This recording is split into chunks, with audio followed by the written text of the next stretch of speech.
94 Walf Sénégal dellu si na di leen siyaar di siyaare mboolem képp koo xam yaa ngi topp suñu site bi di 94 Walf Sénégal seen analyse chronique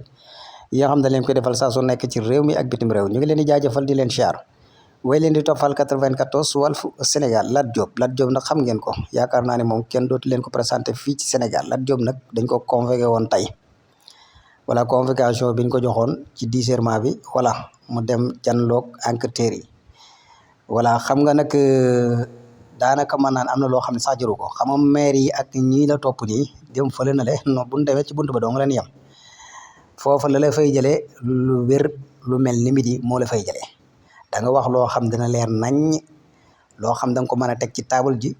mais du question ne maanaam ay nit ay topp sa ginnaaw naan Lat Diop loolu taxul maanaam mu nekk loo xam ne ni maanaam boo demee rek da nga ciy daal di mën a génn ndax am nga mbooloo mu topp sa ginnaaw déedéet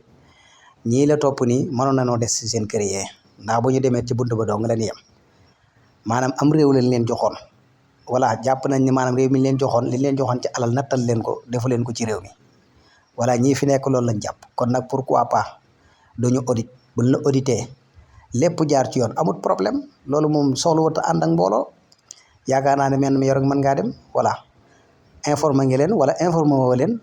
loolu daal kenn xamul waaye en tout cas daal jërul mbooloo topp sa ginnaaw di tàccoo ko wax naan Lat Diop kenn xamut loolu sénégalais yi wala boog ñi ci ëpp sénégalais yi xooluñu loolu sénégalais yi li ñu bëgg mooy yéen dañ leen a joxoon sunu alal voilà ñun wóoluwuñ leen parce que li ngeen fi def caxatee réew mi voilà di daggal ay jàmbur yoo xam ne voilà jotoo ak ñoom dara parce que yow mii ab responsable nga woon te yaa ngi doon saaga Sonko saaga nga fi Sonko vidéo ay ci internet bi te dèjà loolu donc mënoon la cee topp loolu kese mënoon na la cee topp mais nag voilà da ngeen a amul xam-xam amu leen xam-xam amu leen dignité amu leen grandeur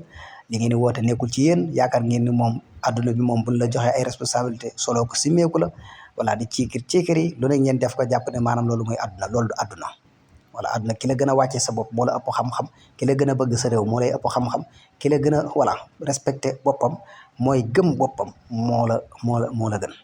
waaye nekk fi naan voilà di wax yoo xam ne kenn xamul lan la en tout cas daal da nga rendre compte da nga wax ak enquêteurs yu mel ni midi voilà mbala nga fay jógee moom voilà loolu moom dafay leer xaalis bi voilà sénégalais yi dañoo sonn te yéen a ñu ko yóbbee de wax dëgg fa yàlla sénégalais yu baree bari yéen lañ joxoñ parce que sunu alal lañ leen jox ngeen pasaree ko pourquoi pas dañ leen woo ayo lu xew lan moo xew ba ay nit di topp sa ginnaaw di wax ak ñooñu bu ñu demee ci buntu ba leen yem duñ dugg voilà loolu na leer voilà Sénégal ga woon ak gii bokkut ñii dañoo pare pour yor réew mi képp ku fi nekkoon yoroon responsabilité buñ la wóoluwut danañ la wóolu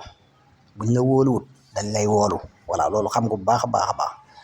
la la fay jëlee nag lu mel ni midi la wax lu leer rek kese voilà liñ la joxoon foo ko dugal waaw leer na jeex na fii la wala fee